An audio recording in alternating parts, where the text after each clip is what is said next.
दोस्तों, आप सभी को नमस्कार। और मैं आपका दोस्त जगदीश सिंह यादव। और हम उपस्थित हैं यहाँ राजस्थान में, और जयपुर जाना पहचाना शहर। तो यहाँ हम सभी उपस्थित हुए सिंगिंग कंपटीशन के लिए, और जिसमें मैंने भी पार्ट लिया। तो कंपटीशन काफ़ी अच्छा रहा, और कंपटीशन में हम लोगों ने एंजॉय भी बहुत किया। तो एंजॉय इतना किया कि बस उसके बाद ये रहा कि कंपटीशन तो ठीक है, जो हमें करना था एक एंजॉय के हिसाब से वो हमने किया। एनीवे, आज मैं आप सभी को एक ऐसे शख्स से मिलाने जा रहा हूँ कि यदि आप उनके बारे में सुनेंगे तो बस सुनते ही रह जाएंगे, और उन्हें आप देखेंगे तो आप ये कहेंगे कि इनसे बढ़िया टैलेंट शायद ही किसी के अंदर होगा। तो इनका नाम है दीपक, और ये हरियाणा से हैं फिलहाल।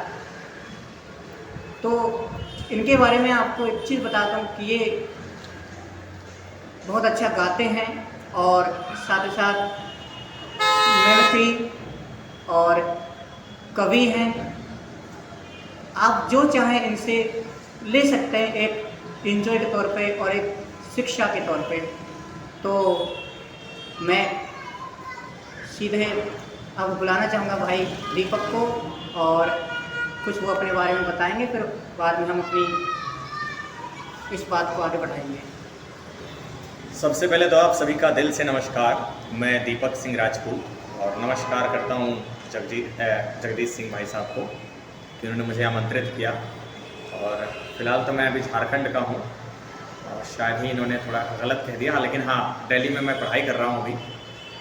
तो अभी हम लोग राजस्थान के सुप्रसिद्ध गुलाबी शहर जिसे कहा जाता है जयपुर में भाटिया हॉल में उपस्थित हैं। बड़े शानदार तरीके से यहाँ पे कंपटीशन हुआ और हो भी रहा है। फिलहाल हम लोग कंपटीशन में हिस्सा लिए, बहुत मज़ा आया। इतना एंजॉय कर लिए कि एंजॉय करते करते एंजॉय हो गए। तो बहुत मज़ा आया। और थोड़ा सा होता है ना वो, जैसे अनसेलेक्टेड सेलेक्टेड, और भाई वो तो एक पार्ट है लाइफ का। कभी आप फेल हो गए, कभी आप पास हो गए, ये कोई बड़ी बात नहीं है। अगला साल फिर ट्राई करने का, फिर अगला साल नहीं हुआ अगला साल ट्राई करने का। अरे कब तक जज को जब तक आप परेशान नहीं करोगे वो सेलेक्ट नहीं करेंगे, है ना। तो भाई आप आते रहिए। और मैं भी एमए का छात्र हूँ, मैं भी यूपीएससी की तैयारी भी कर रहा हूँ मुखर्जी नगर न्यू दिल्ली से। और जी, दीपक जी ने बताया कि वो झारखंड से है, तो मुझसे यहाँ गलती हुई तो कोई नहीं, यहाँ गलती मैं अपनी मानता हूँ। तो एनीवे आगे चलते हैं, और दीपक जी से बात करते हैं। तो दीपक जी, मैं जानना चाहूँगा कि आपको सिंगिंग का शौक़ कैसे हुआ, और किस वजह से आपने सोचा कि मुझे सिंगिंग में आगे बढ़ना चाहिए।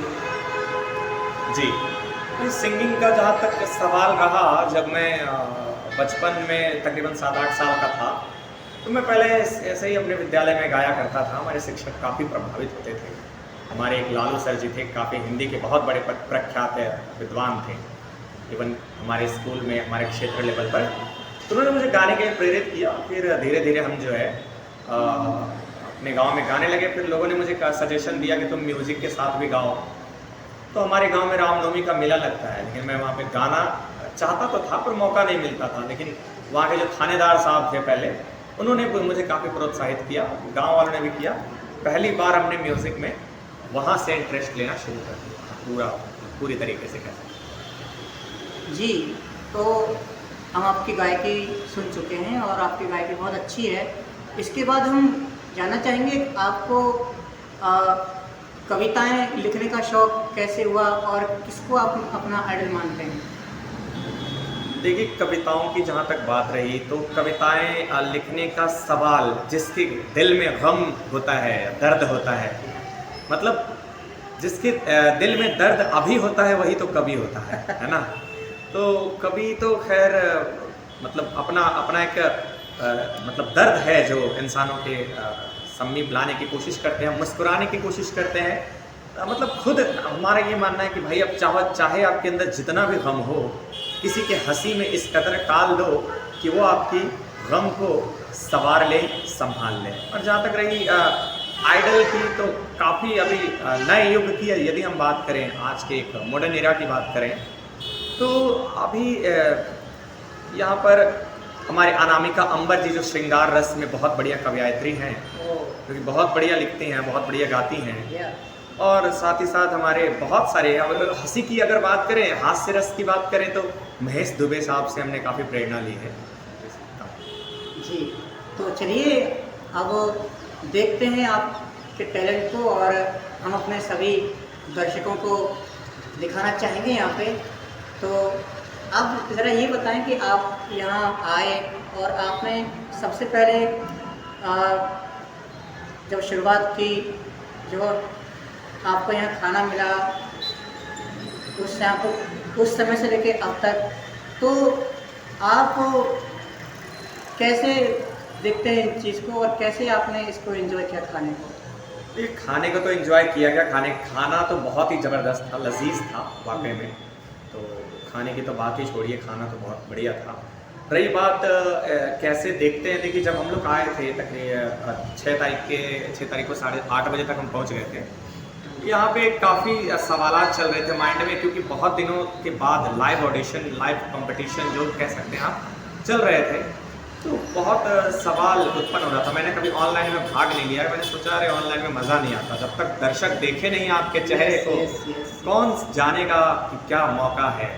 तो यही है कि थोड़ा सा अब वापसी कर रहे थे, तो वापसी में थोड़ी समस्या ये हो गई कि मैंने जो गाना चूज़ किया था, वो गाना अचानक सडनली वॉज स्किप्ड। तो मैंने सोचा कि यार चलो, एक जगजीत सिंह साहब का गज़ल है, झुकी झुकी सी नज़र, चलो मैं इसी को गाता हूँ। अब जब मैंने जजवंती राग में ये है, और जब मैंने इसको गाने की कोशिश की, तो थोड़ा सा नोट्स मुझसे जो है फिसल सा गया। बाद में मुझे पता चल गया कि no, I can't do this, because आपका जो है गाना थोड़ा फिसल चुका है, और जजेस काफ़ी अनुभवी हैं, देन ही विल कैच कर लेंगे, है ना। तो हमने फिर इसको जो है अपनी मस्ती में गाने की सोची। मैंने कहा चलो यार एंजॉय करते हैं, अगली बार फिर ट्राई करेंगे, क्या दिक्कत है ना। चलिए अब चलते हैं इनके टैलेंट की ओर। मिमिक्री सबसे पहले सुनते हैं और देखते हैं इनकी। तो इनके बारे में बता दूं, ये एक्टर और राजनीति के जितने हमारे मुख्य जो हैं, जैसे मोदी जी, अमित शाह जी, तो इन सब की आवाज़ हूबहू निकाल लेते हैं। और चलिए सुनते हैं। सबसे पहले मैं बुलाना चाहूँगा यहाँ अमिताभ बच्चन जी को। और अमिताभ बच्चन जी, आप यहाँ के खाने के बारे में क्या कहेंगे? जब आपको अच्छे अच्छे लजीज यहाँ आइटम मिले खाने को, तो क्या कहना चाहेंगे इस विषय में? देखिए, बात ऐसा है कि आजकल के युग में लोग गाने से ज़्यादा खाने को पसंद करते हैं है ना।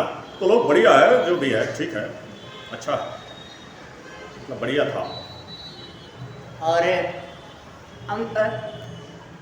ये हाँ बच्चन सर, आप, यदि मैं आपको कहूँ कि सुबह से और अब तक आपने नाश्ते में और खाने में खाया, अगर मैं उसके ऊपर आपको कहूँ कि आप गाना गाएं, तो आप किस प्रकार से हम सभी दर्शकों को सुनाएंगे? देखिए, सुबह हमने जो खाया है, तो कह सकते हैं कि ढोकला, जिसे इधर सम्मन कहते हैं, हाँ, वो हमने खाया था। और क्या कह सकते हैं उसको, कोफ्ते, फ्राई कोफ्ते, हाँ, वो हमने नाश्ते में खाया था। तो उसके ऊपर हमने ये है, खा के कोफ्ता अगर तुम चलोगे, क्या बात है, खा के कोफ्ता अगर तुम चलोगे, सफल हो जाओगे गाँव में शहर में, गाँव में शहर हाँ ये है तो थोड़ी सी है हाँ, बिल्कुल। बहुत बढ़िया, बहुत बढ़िया। और यहाँ अगली आवाज़ शाहरुख खान साहब की। तो शाहरुख जी, आपने आज खाने में खाया और खाने को जब आप देख रहे थे और पता लग रहा था कि आपको खाने में ये आइटम है, तो खाने पर फिर आपको क्या याद आया और कैसे आप इसको बयां करेंगे अपने गाने के माध्यम से और अपने शेर शायरी के माध्यम से? देखिए बात ऐसा है, खाना तो बहुत बढ़िया था, इसमें कोई शक नहीं है।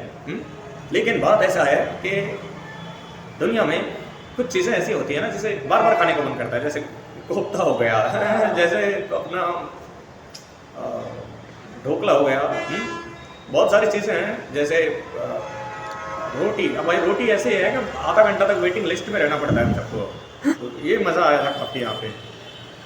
चलिए अब हम बुलाते हैं मोदी जी को।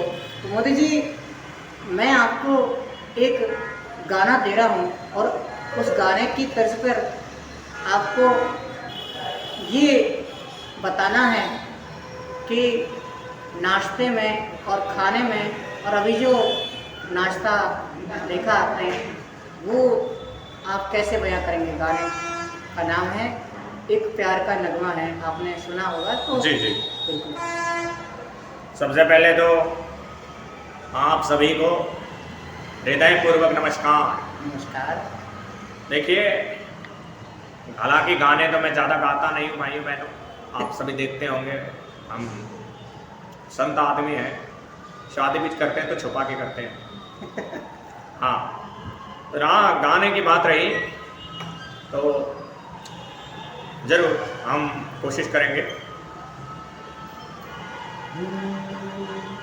एक और क्या है गाने का नाम? एक क्या प्यार का नगमा। अच्छा, एक प्यार का नगमा है। या एक नाम का कोफ्ता है, एक हाथ में ढोकला है। एक नाम का कोफ्ता है, एक हाथ में ढोकला है। पेट भी कुछ भी नहीं, खाली में मालपुआ है।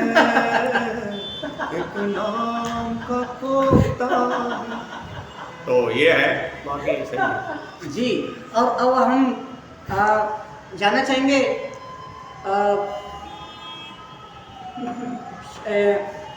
मोदी जी से कि मोदी जी, आप अपने कार्य को छोड़कर आप जयपुर में क्या कर रहे हैं? देखिए, जयपुर अपने आप में एक विशाल सिटी है जहाँ पे लोग एंजॉयमेंट के लिए आते हैं, गाने के लिए आते हैं, मस्ती करने के लिए आते हैं। तो ऐसे ही मैं भी आ गया फ्लो में, है ना, फ्लो में जिसको कहते हैं हिंदी इंग्लिश में, हिंदी में फ्लो में। तो आ गया। लोग कहते हैं कि मोदी जी आप सबका साथ, सबका विश्वास, सबका विकास के साथ रहते हैं। भैया, हम रहते तो जरूर हैं, लेकिन सबसे पहले अपने आप का विकास करते हैं, और अपने आप का विकास है तो संगीत बहुत जरूरी है। बिल्कुल बिल्कुल। हाँ, हालांकि इस बार नहीं हुआ, सिलेक्शन थोड़ा रह गया, पर अगली बार I can do anything regardless of my circumstances. चलिए अगली आवाज़ हम बुला रहे हैं नाना पाटेकर जी। तो यदि नाना पाटेकर जी यदि हैं यहाँ पे और उनको पूछा जाए कि आपको जितने भी यहाँ गाने सुनने को मिले, तो उनमें से किसी एक गाने पर अगर कुछ कहना चाहें यहाँ के वातावरण और यहाँ की व्यवस्था के बारे में और यहाँ के खान पान के बारे में, तो कैसे कहेंगे? सबसे पहले तो आप सभी को दिल से नमस्कार। मैं नाना पाटेकर साहब बात कर रहा हूँ।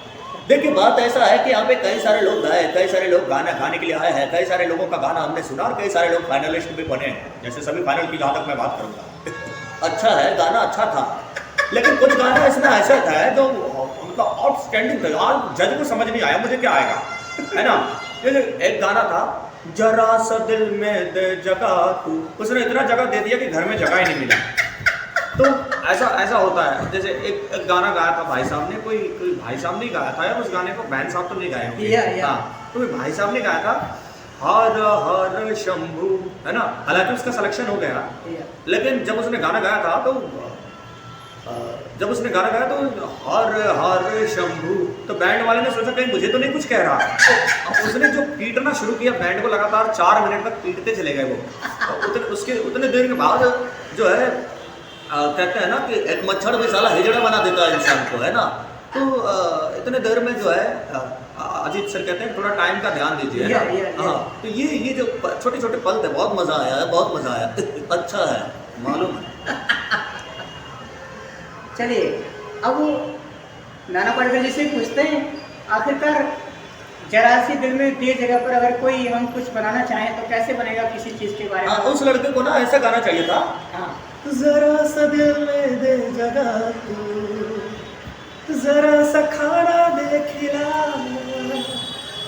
जरा सा दिल में दे जगह तू, जरा सा खाना दे खिला, मैं चाहूँ कोफ्ता तुम्हें बेपराह, मैं चाहूँ कोफ्ता तुम्हें बेपराह, जरा सा पूरी दे मगा तू, जरा सा थाली दे बढ़ा, तो ये चाय जरा सा चाय दे पिला तू, जरा सा खाना दे खिला, रोटी लो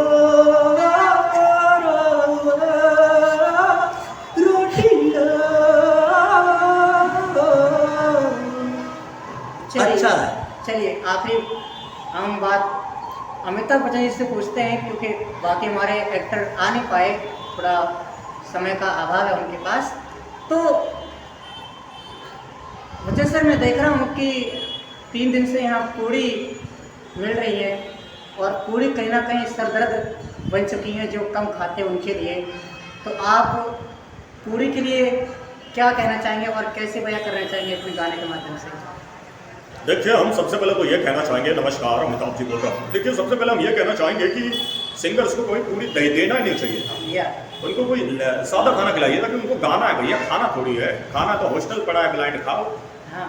अब देखिए, बात ऐसा है कि जहाँ तक रही पूड़ी, मैं वैसे भी हमारी और पूड़ी की दुश्मनी ब्रिटिश जमाने से चल रही है। हमारे दादा परदादा हुआ करते थे, उस जमाने से चल रही है, ठीक है। अब उस जमाने से जब हम पूड़ी की और देखते हैं, तो जैसे वो गाना सुना आपने, जुम्मा चुम्मा दे दे। अब यहाँ पे जब मैंने आया, अब जब मैं, हाँ, मेरी मूवी का हम पिक्चर का गाना है वो, जब मैं यहाँ पे देखा तो पूड़ी पूड़ी दे दे, पूड़ी पूड़ी दे दे, पूड़ी पूड़ी पूड़ी दे दे, पूड़ी पूड़ी दे दे, पूड़ी 6 तारीख को पूड़ी मिला था, 7 को रोटी का खाना मिला था, 8 को नहीं पता क्या होगा, अब है पूड़ी पूड़ी पूड़ी दे दे, पूड़ी। तो that is the most important thing कि देखिए, ब्लाइंड है, और ब्लाइंड क्या, जो भी सिंगर है उसको सबसे पहले आप रोटी चावल से उनका जो है गाने के बाद, मतलब खाने के बाद गाओ और गाने के बाद खाओ। ये थोड़ा मुझे मज़ा नहीं आया, बाकी ठीक है, मज़ा आ गया बाकी। चलिए, आप सभी ने देखा इनका टैलेंट, और इनके टैलेंट की हम बहुत तारीफ़ करते हैं। आप सब जो सुनेंगे देखेंगे तो आप भी कहीं ना कहीं तारीफ़ करेंगे। तो इनके पास थोड़ा समय का अभाव है, हम इनको एक बार फिर कभी लेकर आएंगे। तब तक के लिए आप हमें दें इजाज़त, और आप देखते रहें हमारे YouTube चैनल को, जिसका नाम है JS यादव। थैंक यू, मुझसे बात करने के लिए।